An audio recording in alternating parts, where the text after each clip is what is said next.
Hi guys, we back. All right, hopefully this works. We were trying to use a different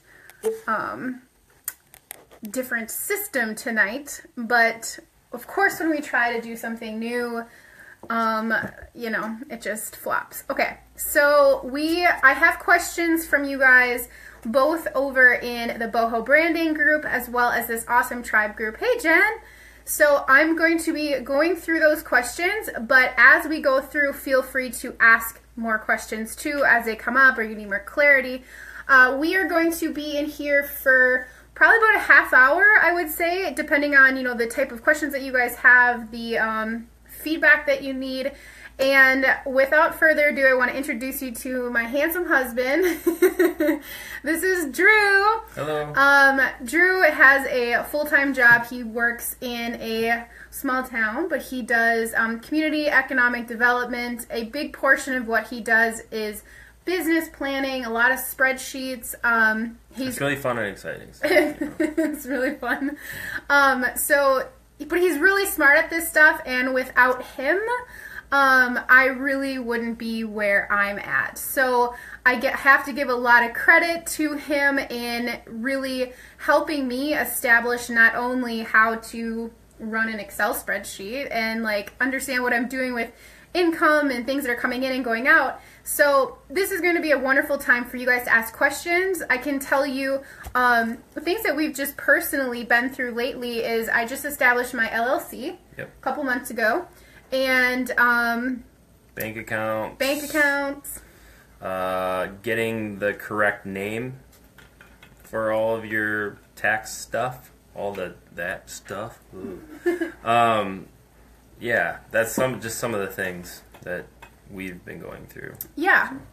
So, but Drew's been really good with this type of stuff because he works with a lot of like small business startups and stuff like that.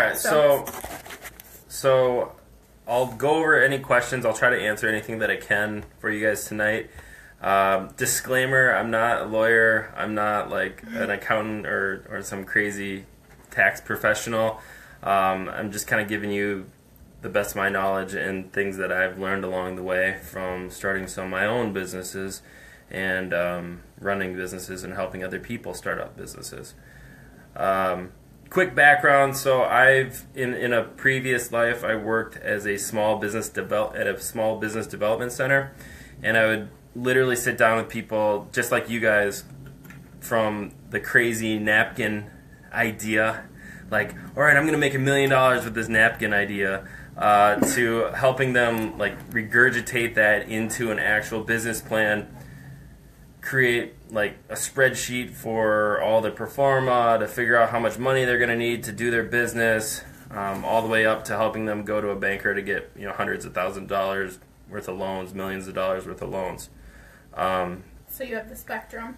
Yeah. So when you become millionaires, it's that first million is the hardest to make. After that, it's like cash money.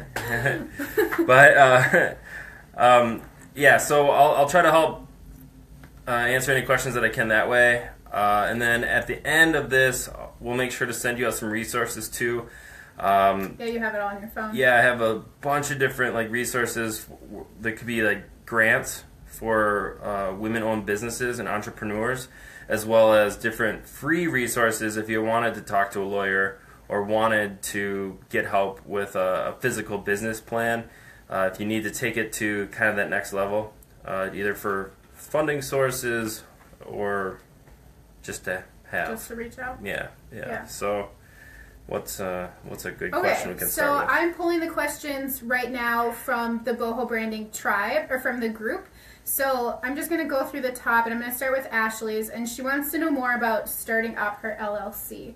So for all of you guys that are watching right now, or if you're watching on the replay, the question to Drew is, what do I need to start doing now to set up my LLC? Right. Well, the second that you start a business or start acting as a business, you're instantly like a sole proprietor. That's what it's called, is sole proprietorship. And what that means is you are the business is you. You are using your social security number to tie everything to that business. Where that can get you in trouble if, God forbid, you were ever sued or something weird happened where you had to pay out a bunch of money, they could then go after your personal assets, your car, your own home, your own bank account, that savings for your kid. It would all be on the table for them to get if they So if that's they why need it's to. so important to separate your business from Yep. your life. Right. So what an LLC does, or an S corp, or whatever denomination you want to be classified as, it sets a barrier or a buffer between you, your personal assets, your home, your car, and the business. So if you ever were to get sued, it's harder for people to get your personal assets. So I would, in terms of like these women too, like as you're like growing your individual empires, you will have copycats along the way. So those are things to just keep an eye on and keep a pulse on. That really, once you have your LLC set up, that things like the copycat, if someone's totally ripping off everything that you do, it can help you, right? It separates you, or it separates the business from your home life. Right. Yeah. Yeah. And it protects you. Yeah, exactly. So what I would do if I was starting off and you weren't too sure which one to choose, maybe talk to a lawyer just to decide kind of what you want to do. Ashley, this was her question too. Yep. So how do you obtain your LLC? How do you, first steps? The first steps, what you're going to want to do is, this is the state of Minnesota. So in the state of Minnesota, what you would do is you go to the Secretary of State's website. And you'll go there, and there's an area called Business Filings. And what you would do is you look for an assumed name. So your assumed name is Drew Barbas LLC, or the Bohemian Blonde LLC. You check and see if that is available. If it is available, then you just fill out the paperwork on there. It's very simple. If you can do a Facebook profile, you'll be able to do a business filing, a business name filing through the state of Minnesota. Once you have that name sent to you, you will go to the IRS's website, and from there, maybe we can even just pull it up there. I can't show it on here. Oh, though. okay. That's the problem. Sure. Well, so you go to the IRS's website, and there would be steps to follow just to set up your LLC. I'm going to pull it up real quick. Well, they can follow it on the website, right? Yeah. And it costs for us to set it up. How much was it? I'm sure that'll be a question. $150. So to totally set that worth up. it. And then once you Yep. have it established, then you can set up your own bank account so that you want to track the inflow and outflow of money as it comes in and goes. And it's just it's so nice to just manage your stuff in the sense of like, this card is only used for business expenses and that sort of thing. So when you go to the IRS's website, on the front page under Tools, it'll be called Applying for an Employer Identification Number, which is another step that you're going to want to take to doing all this. We're kind of jumping around a little bit. It's okay. But, yeah. Well, we're covering LLC. Okay, so Jen, so my dad owns his own business. Yep. Runs in the family. Yeah, it totally runs in the family with you, Jen. And has his own LLC. Should I just go through his LLC account, if that makes sense? So that makes total sense. We were just... Accountant. Oh, LLC accountant. Okay.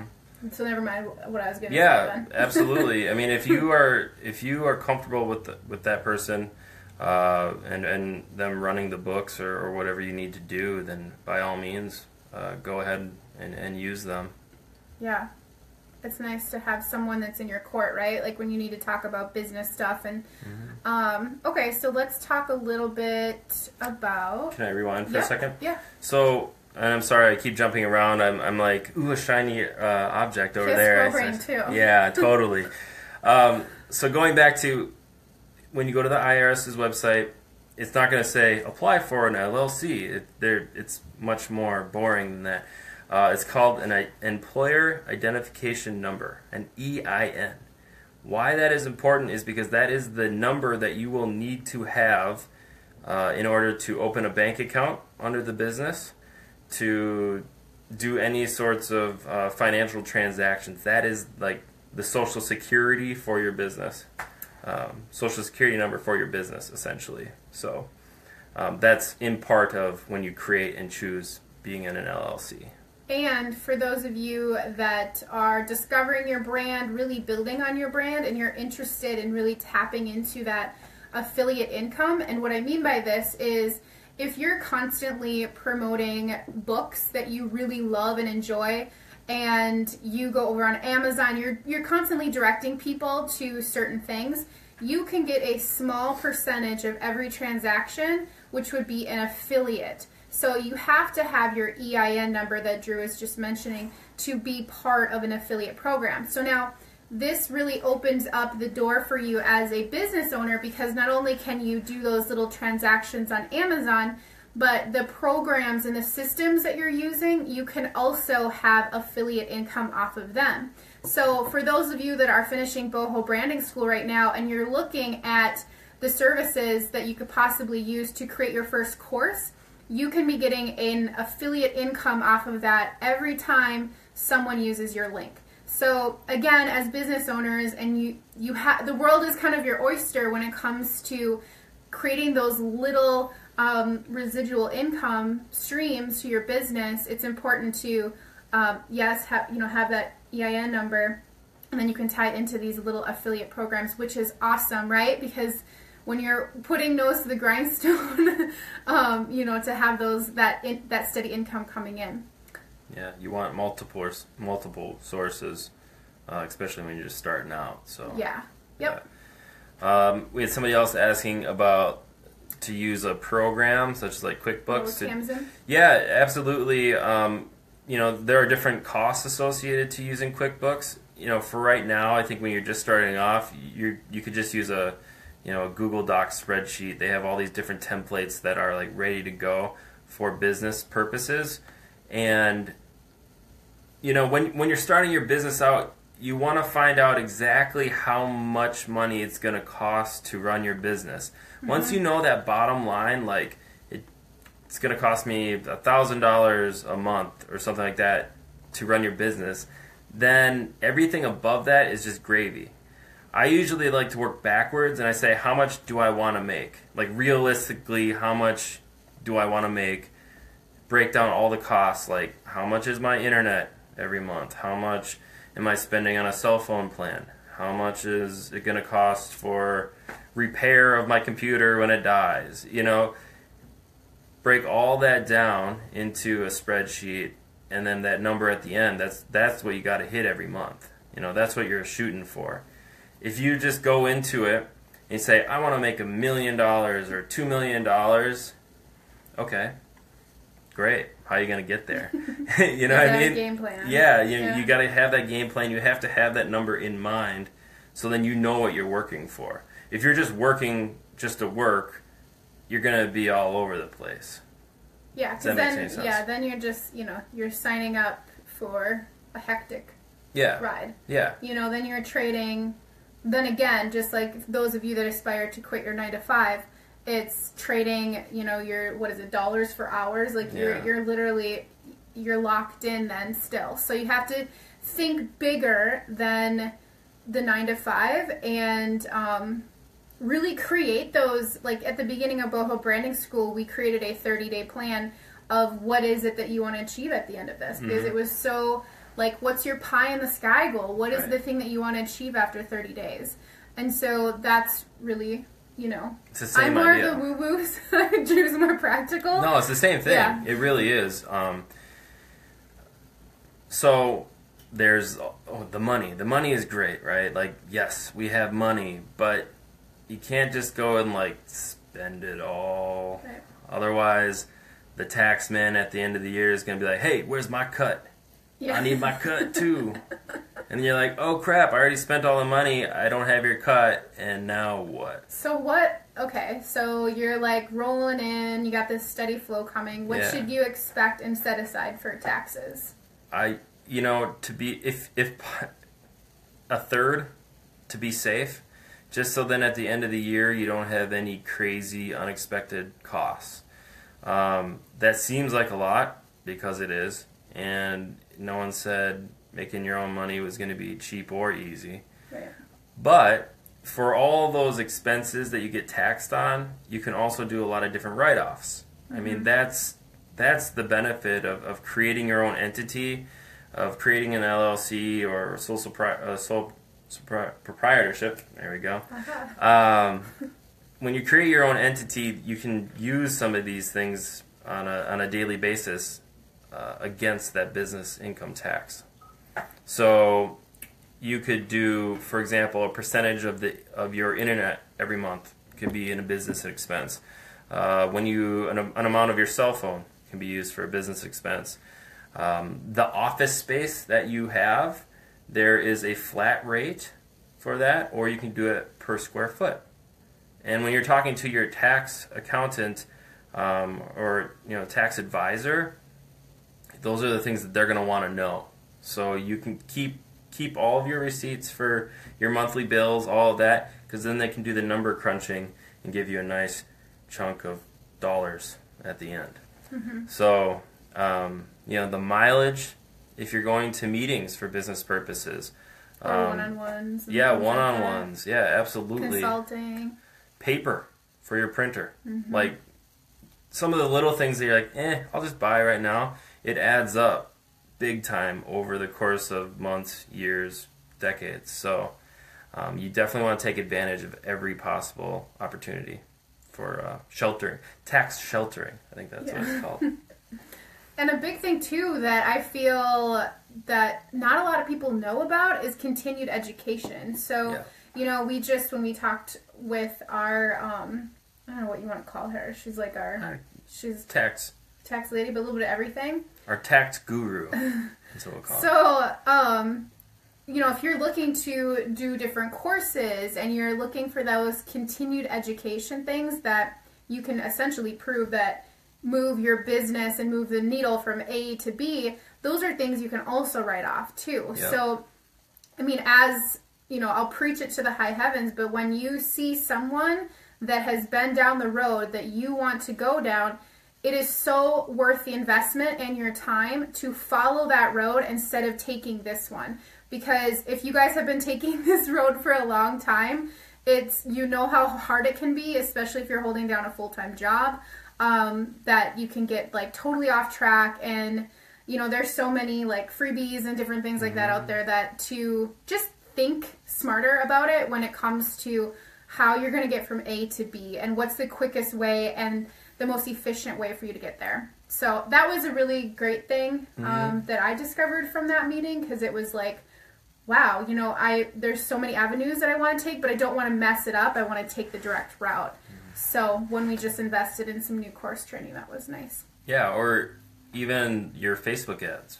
I mean, that is marketing. That's marketing dollars. That's marketing expenses. Mm-hmm. So, when you're figuring out your business costs, you say, how much do I want to spend every month on Facebook ads? Mm-hmm.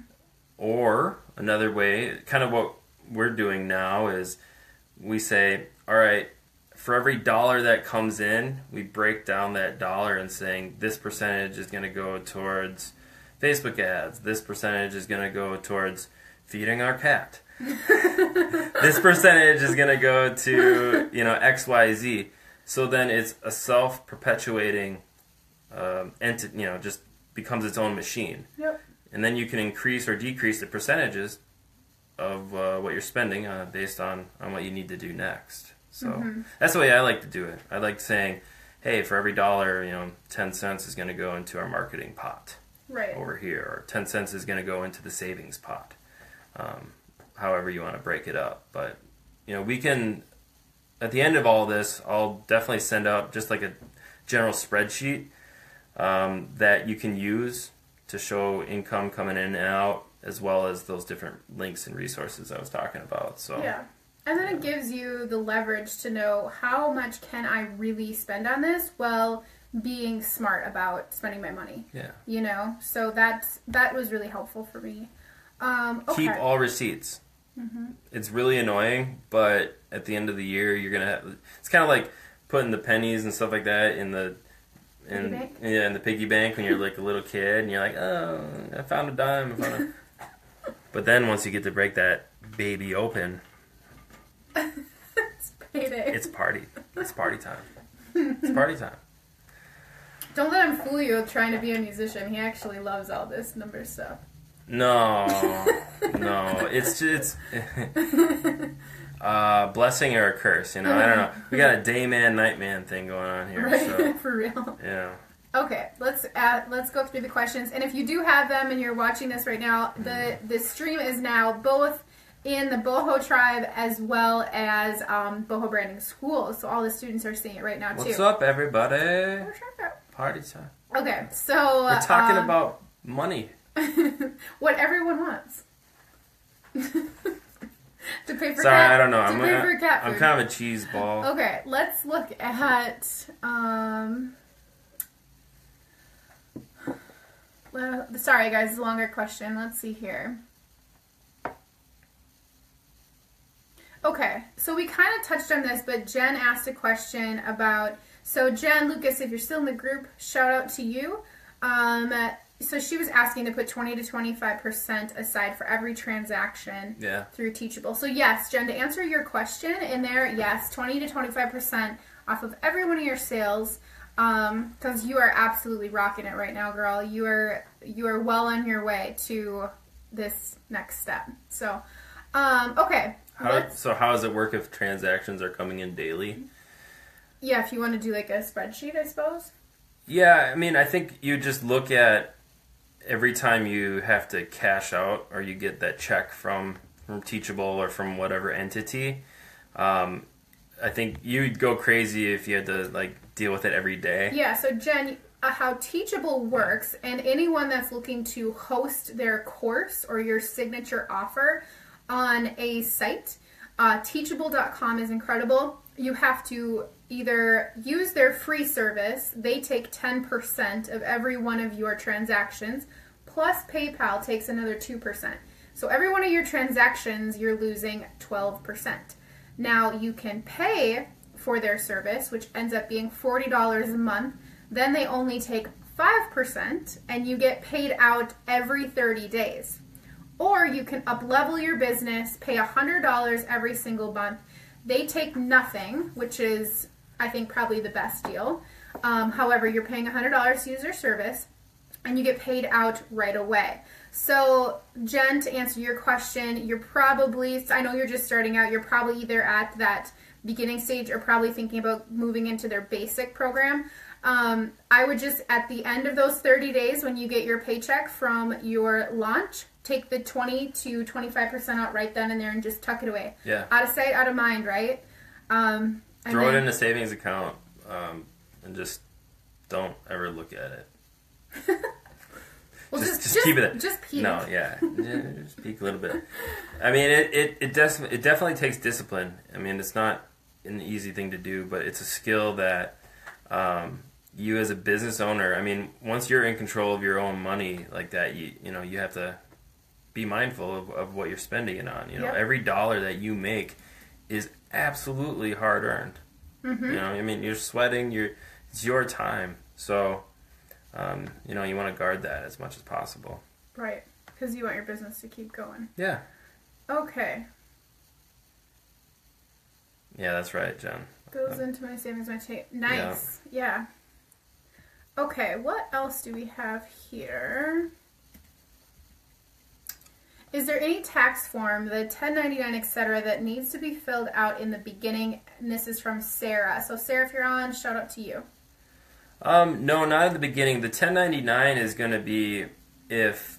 okay, so say I have a band. I do have a band. The Morning Kings. Oh, okay. 2 bands. Yeah, 2 bands. I mean, Violet Stacks, the Morning Kings. Word up. You're just plugging on my page. Wait. No. Don't listen to him. I would never do such a thing. I'd never do that. No. Okay, Shameless. I'm a business owner. What's up, crowd? No, okay. So 1099s, you're going to want to worry about at the end of the year. You have to get those out by the end of January, and they're people that you have paid that are not employees. So subcontractors. So Sarah works in real estate, just if that helps you at all. Okay. So if you hired a contractor to help you throughout the year, and you paid over $600, then you have to present them with a 1099 at the end of the year. What information you'll need is their full name, address, social security number, and then the amount that you paid them at the end of the year. And then it's that individual's responsibility to claim that on their taxes as well. So for my bands, for example, every band member is their own entity, essentially. Every musician is kind of their own little business within the business. Mm-hmm. So depending on the gig, I'll hire different lineups. So at the end of the year, I tally up all the different gigs that the individuals have done, and then whatever I paid them, I send them a 1099 with that amount, and then they claim that on their taxes. If you don't send a 1099, then you're going to get taxed for that money, because in the government's eyes, you're the one that received all of it. You know, if that makes any sense. So if I have 6 members in my band, we got paid $600, and I paid everybody $100, but it looks like it all went to you. It all looks like it went to me because, you know, the check was written out to Drew Barbas. Mm-hmm. So you have to, you know, kind of keep track of that. Mm-hmm. If that makes any sense about like the 1099s. Do you want to read that? Okay, this is from Sarah. That same Sarah. Sarah, okay. Yep. Okay, so for my sole proprietorship, LLC, I don't need to fill out a tax form, only when I hire an assistant or buyer's agents or something like that. You only will have to do a 1099 if you are hiring a like subcontractor or a different business person. At the end of the year, you'll still want to report your own income that you made off your business. So if you are an individual and you made $1,000 or $10,000 as an individual, you still have to claim that and report that. If you're an LLC and you made $10,000, you would say, hey, at the end of the year we made $10,000. Now why it's important to keep track of that is, again, what I was saying before, is the different write-offs. I made $10,000 and I had $8,000 in expenses, but you can recoup some of that money because they're business expenses. Does that answer your question, Sarah? If not, get at me. Get at us here. All right, so. Yep. Okay, another thought, because I think I'm reading into your question a little bit better here, Sarah. So at the end of the year, if you're a sole proprietor, or if you're a sole owner of an LLC, you'll just incorporate that same documentation into your normal taxes that you would normally do. It'll just say from Drew Barbas LLC, and then you have your spreadsheet, what you made, what you had for expenses. So you'd incorporate that into your normal taxes. Just make sure you talk to your accountant or tax professional and let them know that that will be added this year. I think that's what you're getting at.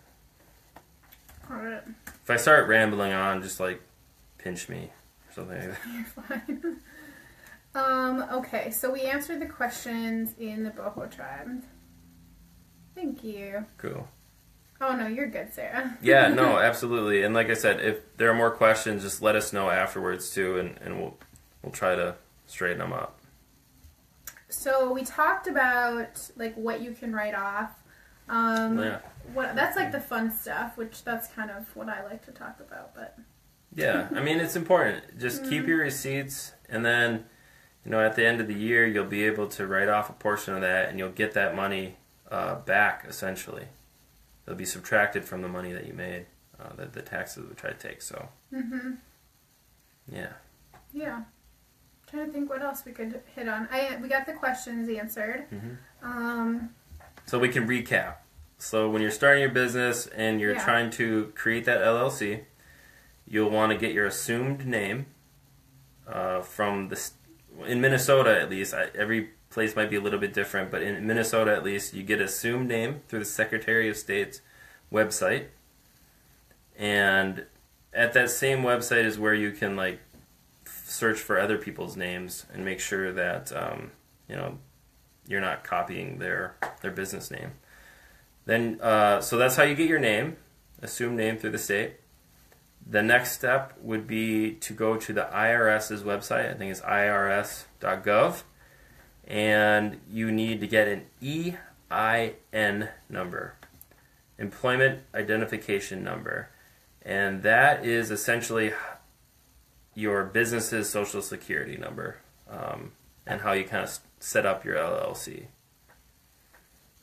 You haven't filed that yet, yeah. So, Sabrina, any experience with TaxBot app? I've never heard of that. Maybe you have. She started using it this year.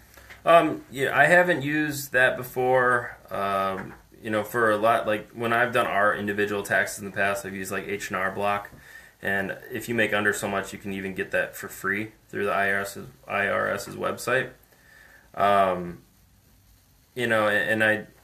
There's like a million different apps and programs that you could use. So if you find one that works for you on a regular basis, go with it. Or if you have some that you would recommend, throw them in the comments. Like, let us know. I'd love to check them out.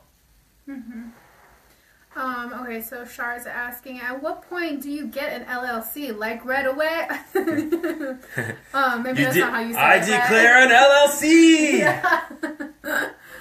I think it's like when you're ready, right? I think that once you have that EIN and that name, I mean, you have it. It's its own entity right there.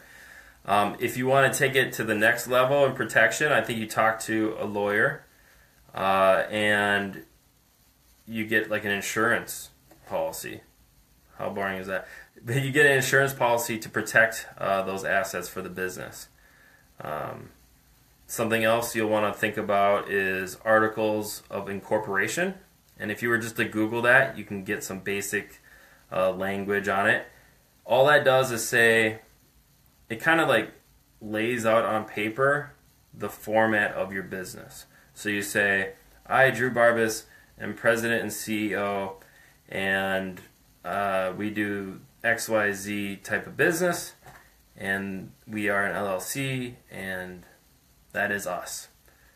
It's just kind of a formal document, legal document, so then if you ever were to get sued or something like that, then you would have that information available. The whole idea is to create a buffer between you and your personal assets. So if you have a document saying, I'm an LLC, I'm a business, not personal guy, that will look good.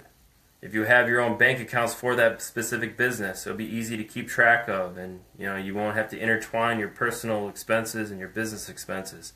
That's a good thing. Mm-hmm. It'll help you keep track of everything like that. So, yes. That's good. Yeah. So Sabrina asked, do you need an LLC if you're in a multi-level marketing company? So like Beachbody, Exogenics, any multi-level marketing. No, you don't have to have an LLC to run a business. You could do it as an individual using your normal social security number. Which is like 99, probably 100% of how people set up. And that's how people start. Unless you're looking to do your own brand. Mm-hmm. So like I would say like my upline or my coach that I used to work with, she had her own LLC. Yeah, I think at some point it just makes more sense. You're like, wow, money is actually starting to come in and it's really starting to happen. I need to, keep that separate from the day-to-day money and the personal, husband, wife, family money. Right. But yeah, I mean, you can still do any business as a sole proprietor or as an individual. You just have to claim that with your regular taxes. So. Mhm. Okay. But again, I'm not a lawyer. Talk to a lawyer. Talk to an accountant. Talk to the professionals. I know it's like, oh man, do I want to spend like $100 talking to a lawyer? No, you don't want to. What you want to do is find the free resources to talk to a lawyer. Am I right? Am I right? Yep. Can I get a amen on that? We want some free, drop your mic. Drop free legal resources. So, in your local community, wherever you may be from, at least within the U.S., they have an organization called the SBA, Small Business Administration. And that's like the government's bubble of trying to help businesses grow.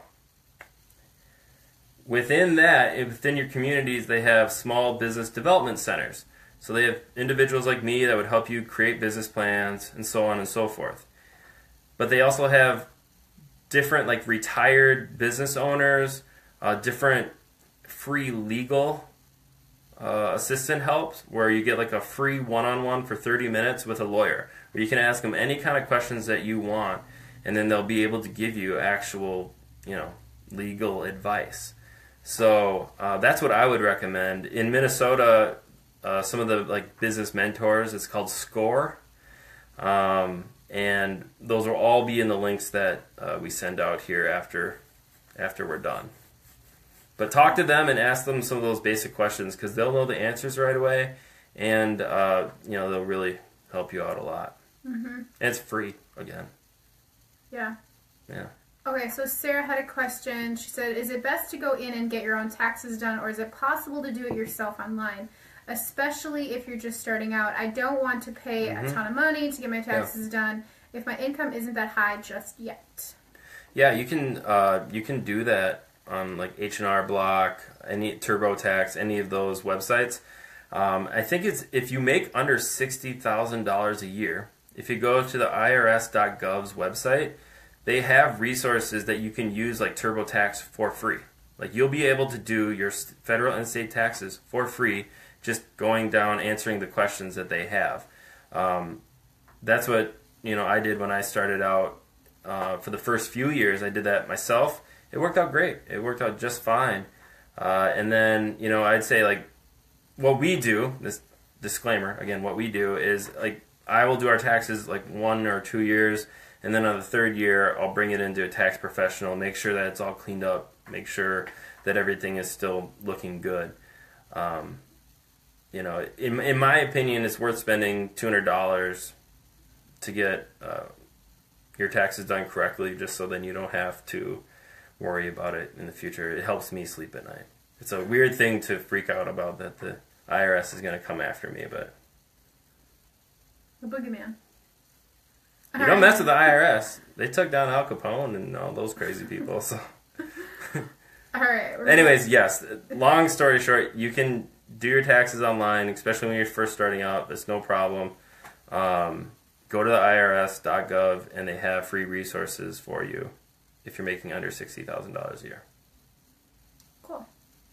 Okay, so this is a really good question because this is actually one of the questions that I had as well, Shar. And here's her question for you, Drew.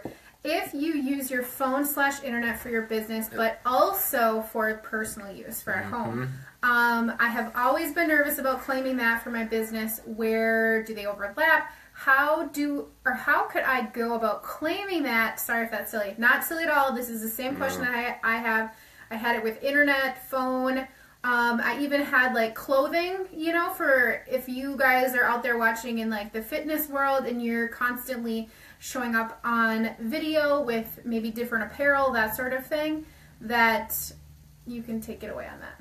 Yeah. So if you have your one singular cell phone, or your one internet connection at your house, you'll be able to claim a portion of that. So not the whole gambit because you're not always using that. You're using it for personal and for business.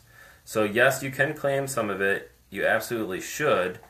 How much that is that you're claiming, I think that's where you kind of want to talk to an actual professional about it.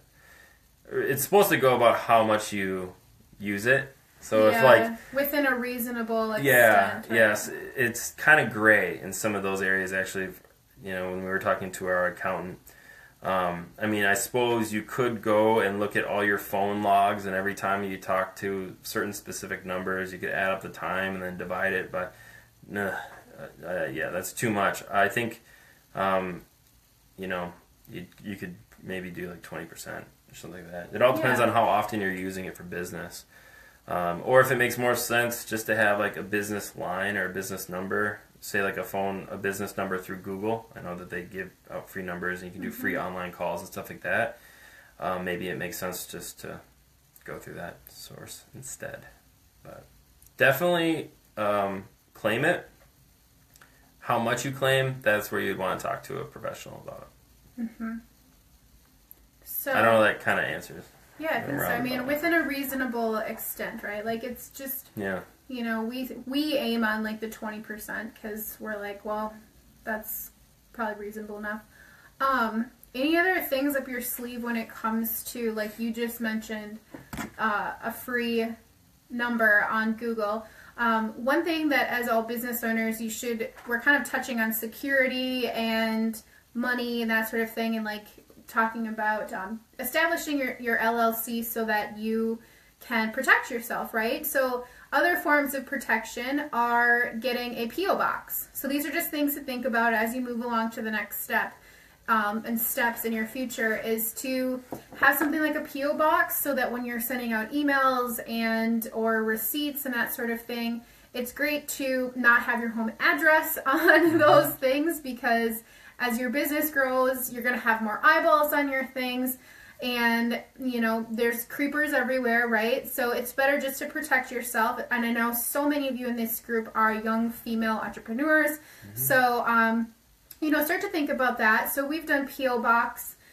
Getting a free number off of Google is smart because, again, that protects yourself. Don't give out your cell phone. Yeah. It's amazing how much information you could find on people online, or even just if you know how to use some of the different government websites. I mean, it's just public knowledge out there. So, yeah. So just be smart about it. You know, if you can block down some of those things to protect yourself, yeah, that's always smart to do too. Yeah. Anything else with that? I'm trying to think of what we've been doing recently. That's the big stuff, I guess, right now. I mean, we're just touching on it. It's really about opening a can of worms. I think you should just go and talk to those free resources that we'll be sending out. Ask the lawyer any, like, lawyerish questions that you might have, or even about establishing your business. Talk to that tax accountant. You know, a lot of times they'll give you a free one-on-one as well that you can ask some questions to. So, cool. Yeah. Well, thank you. No problem. So, a quick list so you guys actually check this out. I'm just going to read off a bunch of the different links that we'll be sending out to you. And we'll post them in the video below so you guys have access. Yeah, so it's a crazy amount of different, like, grants and low interest loans that if you ever needed to do that to start to take that next step within your business, you can do that. You know, say you need, like, certain equipment for your business. I don't know. Who knows? But these are just some of them that we have found. Something called Women Venture LLC, the Eileen Fisher Women-Owned Business Grant. That's 5 grants are awarded annually, and the business must be 100% woman-owned and have founding principles of social consciousness, sustainability, innovation, plus ready to move on the next phase of development. That's all you could get a grant up to $125,000. Yeah, so when you're ready to go at scale, right? Like the message for these gals are like, when you're at scale and you're ready, that these are incredible grants that you can be looking into. And businesses do it too, because they're looking to, like, get good PR and like, they want to back you, right? Like, once you've established your brand and what you're doing, you know, there's services like this that want to back you. And it's about women empowerment. I mean, and even different, like, brands. If you're a mom, Huggies. They have mom-inspired grants. The grant is awarded up to $15,000 to advance the development of innovative products inspired by the joys of motherhood. So if you came up with some sort of product or a business connected to motherhood, There's so many. You could apply for $15,000 to there's help so fund your many business. Moms in the group that are super inspired to uplift other moms, so that would be something that would be incredible. Yeah, so I mean, we have probably 15 different programs for you guys to check out for grants and different free resources to help you guys get started off. So if you have any other like specific individual questions that you didn't want to bring up right now, just let Shauna know, and we'll try to answer them the best that we can. So yeah, cool. Awesome. Cool. Well, thank you, honey. Yeah, thank you. Thank you guys for thank you guys for tuning in. Feel free to, if you are, if you work with fellow female entrepreneurs and you feel like this information would be valuable for them to listen, hear, maybe they're just learning from the first time like I was, you can tag them in this video, you can share it with them, whatever your heart desires, and when your team builds, so do you. Knowledge is power. Spread it like wildfire, and you will continue to thrive in your businesses. So thank you all for tuning in tonight. Thank you for those that watch on the replay. It's been fun. Yeah, it has been fun. We should do more of these. Well, I keep saying anytime. We should start a podcast. I'll podcast with you all the time. Okay, we're gonna go. Thank you guys for tuning in. We'll talk to you later. Bye. Bye.